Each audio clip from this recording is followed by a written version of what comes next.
మిత్రులు అడుగుతున్నారు, శృంగారంలో పార్ట్నర్‌ను సుఖపెట్టాలంటే ఏం చేయాలి? ఇది చాలా విచిత్రమైన ప్రశ్న. Every partner is different. Every partner is different on every day. ఎందుకంటే అమ్మాయిల మనసులో ఏముంది అనేది ఎవరికీ తెలియదు. నిన్నటి రోజు ఫర్ ఎగ్జాంపుల్ ఆమెకు మల్లెపూలు ఇష్టమని ఈరోజు మళ్ళీ మల్లెపూలు తెచ్చావనుకో, నీకు మల్లెపూలు తప్పితే ప్రపంచంలో ఏం దొరకట్లేదా? లేదా ఎవరైనా చీప్‌గా ఇస్తున్నారా? అని కూడా అంటారు. కనుక వాళ్లకు ప్రతిరోజు ఒక కొత్త విషయంగానే ఉంటుంది. సో వాళ్ళని అర్థం చేసుకోవాలి. దీనికి సైకలాజికల్‌గా మీరు వాళ్ళతో మమేకమై వాళ్ళ మనసులో ఏముందనేది గమనించుకోగలగాలి. ఎమోషనల్ బాండింగ్ లేకుండా మీరు పార్ట్నర్‌ను సుఖపెట్టలేరు. ఫర్ ఎగ్జాంపుల్ ఒక అబ్బాయి వేశ్య దగ్గరికెళ్తే వాడికి పెద్దగా తృప్తి వచ్చేదేముండదు. కానీ రోగాలు వస్తాయి, డబ్బులు పోతాయి. అంతకుమించి వాడికి ఏమీ రాదు. అసంతృప్తే మిగులుతుంది. ఇంతవరకు వేశ్య దగ్గరికెళ్ళి సుఖపడ్డాను అన్నవాడు ఎవడూ లేడు. వాళ్ళందరూ అక్కడికెళ్ళి నిరుత్సాహపడి వచ్చేవాళ్ళే ఉంటారు. యూజువల్‌గా వాళ్ళకి ఏంటంటే వేశ్యలకు లేదా ప్రాస్టిట్యూట్స్‌కు వీడి దగ్గర నుంచి ఎంత డబ్బు వస్తుంది, వీడు వెళ్ళిపోతే మళ్ళీ ఇంకోడు కొత్తవాడు వస్తాడు, వాడు ఇంత డబ్బు ఇస్తాడు. ఇంతే తప్పితే వాళ్ళకి అందులో ఎమోషనల్ బాండింగ్ ఉండదు.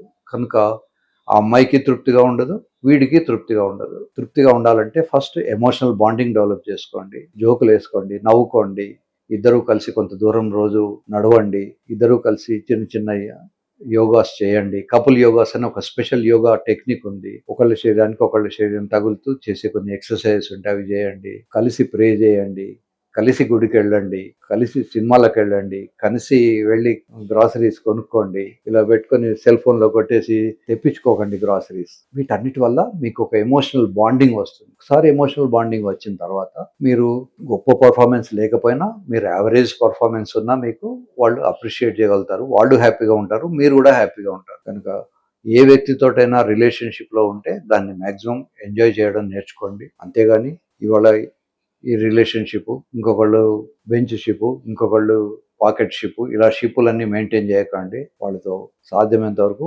ఎమోషనల్ బాండింగ్ ఒకసారి డెవలప్ చేసుకోగలిగితే తర్వాత న్యాచురల్గానే మీకు తృప్తిగా ఉంటుంది. ఒకటి, శృంగారంలో తృప్తిపరచాలంటే ఎమోషన్. సెకండ్ థింగ్ ఈజ్, మీరు బెడ్రూమ్లోకి వెళ్లే ముందు శుభ్రంగా స్నానం చేసి ఒక గుడికి వెళ్ళినంత పవిత్రంగా వెళ్ళండి. నోట్లో ఏమైనా వాసన వస్తుంటే బ్రష్ చేసుకోండి.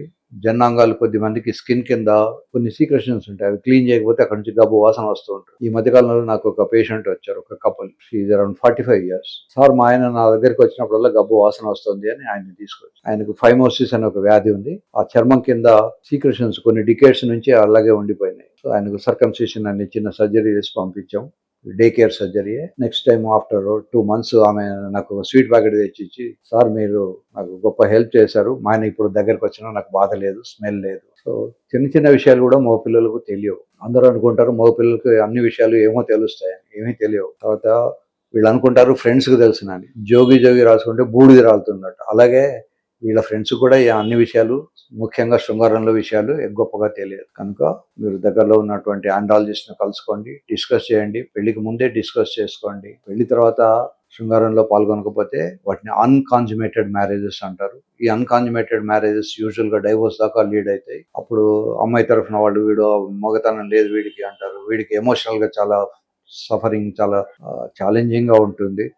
నా దగ్గరికి చాలాసార్లు వస్తారు అబ్బాయి తరఫున ఒక 5-6 పెద్ద మనుషులు, అమ్మాయి తరఫున పెద్ద మనుషులు వచ్చేసి, వీడికి మగతనం ఉందా లేదా ఈ అమ్మాయికి ఆడతనం ఉందా లేదా చెప్పండి సార్ అని వస్తారు. యూజువల్గా అబ్బాయి ఏమంటాడంటే, అమ్మాయి నాకు సహకరించట్లేదు. అమ్మాయి అంటుంది, సార్ ఇన్ని రోజుల నుంచి రోజు బెడ్రూమ్లోనే పడుకుంటున్నాను, వీడు అసలు చేయడు, నన్ను ముట్టుకోగానే నీరు గారిపోతాడు, వీడికి అసలు మొగతనం లేదు అని వాళ్ళు. సో ఉందా లేదా అనేందుకు పొటెన్సీ టెస్ట్లు అని ఉంటాయి. ఈ టెస్టులన్నీ కూడా చేయించుకోవచ్చు. గొడవడి కోర్టుల దాకా వెళ్ళకన ముందే మీరు జాగ్రత్త పడవచ్చు. అసలు పెళ్లికి ముందే జాగ్రత్త పడితే చాలా మంచిది. కొన్ని టెస్టులు ఉంటాయి, పినల్ డాప్లర్ స్టడీ అని, హార్మోనల్ ఇవాల్యుయేషన్ అని, తర్వాత సిస్ టెస్ట్ అని లేదా పైప్ టెస్ట్ అని అంటాము.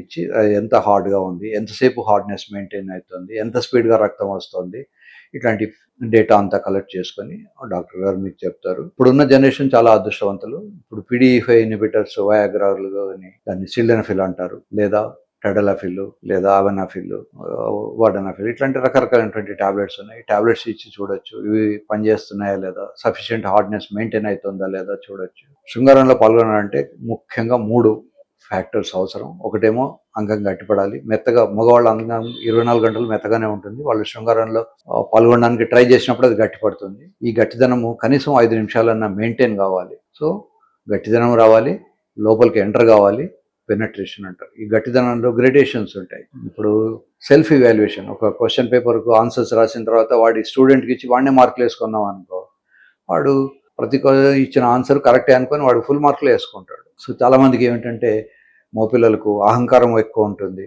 వాళ్ళకు ప్రాబ్లం ఉన్నది అని ఒప్పుకోవడానికి ఇష్టపడరు. నాకు అంత బాగానే ఉన్నది అనుకో. ఇప్పుడు మాస్టర్బేట్ చేయొచ్చు, కానీ శృంగారంలో పాల్గొనడం డిఫరెంట్. మాస్టర్బేషన్లో డిమాండ్ ఉండదు. అట్లాగే ఓరల్ సెక్స్ చేయొచ్చు, నోట్లో పెట్టడానికి గట్టిదనం అవసరం లేదు. కొద్దిపాటి గట్టిదనం ఉన్నా నోట్లో పెట్టచ్చు. కానీ ఒక అమ్మాయి జనాంగంలోకి ఎంటర్ కావాలంటే అది సఫిషియెంట్గా హార్డ్గా ఉండాలి. అవసరం అనుకుంటే ఈ 500 గ్రాముల బరువు మోయగలిగినంత శక్తి ఉన్నప్పుడే అది లోపలికి వెళ్తుంది. సో అంత శక్తిగా అంత హార్డ్గా ఉందా లేదా అనేది టెస్ట్ చేసుకోవాలి. తర్వాత లోపలికి వెళ్ళిన తర్వాత వెంటనే ఒక నిమిషం కూడా లేకుండా అది నీరు గారిపోయింది అనుకోండి, అమ్మాయిలకు అసంతృప్తి, అబ్బాయిలకు అసంతృప్తి ఉంటుంది. దీన్ని శీఘ్రస్ఖలనం అని కూడా పిలుస్తుంటారు. నిజానికి శీఘ్రస్ఖలనము, ఎరెక్షన్, రిజిడిటీ, ఎన్ని పేర్లు చెప్పినా, ఎంత థియరిటికల్ డిస్కషన్ ఉన్నా ఇవన్నీ కలిసే ఉంటాయి. తర్వాత చాలామంది అనుకుంటారు, నాకు డాక్టర్ సర్టిఫికేట్ ఇచ్చాడు, నాకు పొటెన్సీ ఉందని, కనుక నేను సర్టిఫికేట్ వల్ల సంసారాలు నిలవవు.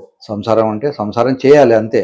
డాక్టర్ ఇచ్చే పీనల్ డాప్లర్ స్టడీ కట్టుకునో లేదా ఇంకేదో సెమెన్ టెస్ట్, చాలా విచిత్రమైన విషయం. వాడు అసలు సంసారమే చేయడు, ఓ సెమెన్ టెస్ట్ రిపోర్ట్ తీసుకొస్తాడు. సార్ నాకు సెమెన్ కౌంట్ బాగానే ఉంది కనుక నేను ఆమె ఫిట్ పర్సన్ అని. కాదు.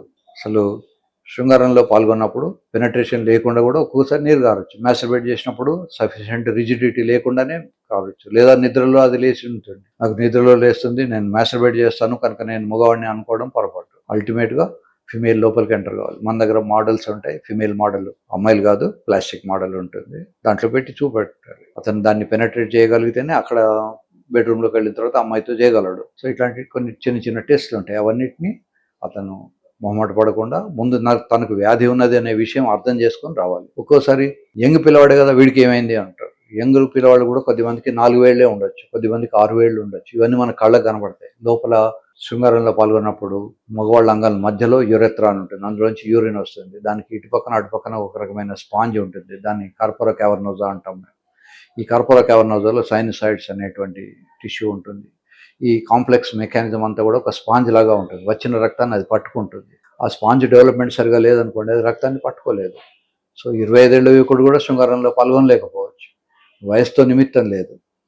సో అతనికి ఆ శక్తి ఉందా లేదా అనేది పెళ్లికి ముందే చేసుకోండి, టెస్ట్ చేసుకోండి. టెస్టింగ్ కోసం అని ప్రాస్టిట్యూట్స్ దగ్గరికి వెళ్ళకండి, వ్యాధులు అంటించుకోకండి. ఒక్కోసారి హెచ్ఐవి లాంటి వ్యాధి వస్తే జీవితాంతం సఫర్ కావాల్సి ఉంటుంది. కనుక డాక్టర్ను సంప్రదించండి, ఒక సైంటిఫిక్ పద్ధతిలో వెళ్ళండి. ఈ అన్కాన్జుమేటెడ్ మ్యారేజెస్ రాకుండా చూసుకోండి. తర్వాత యంగ్గా ఉన్నప్పుడే పెళ్లిళ్ళు చేసుకోండి. 35 years 40 years వచ్చిన తర్వాత పెళ్లి చేసుకుంటే పిల్లలు పుట్టడం కష్టమవుతుంది, ఇన్ఫర్టిలిటీ ప్రాబ్లమ్స్ ఉంటాయి. క్యాచ్ దెమ్ యంగ్ అంటారు. సుఖపడండి, సుఖపెట్టండి. సర్వే జనా సుఖినో భవంతు.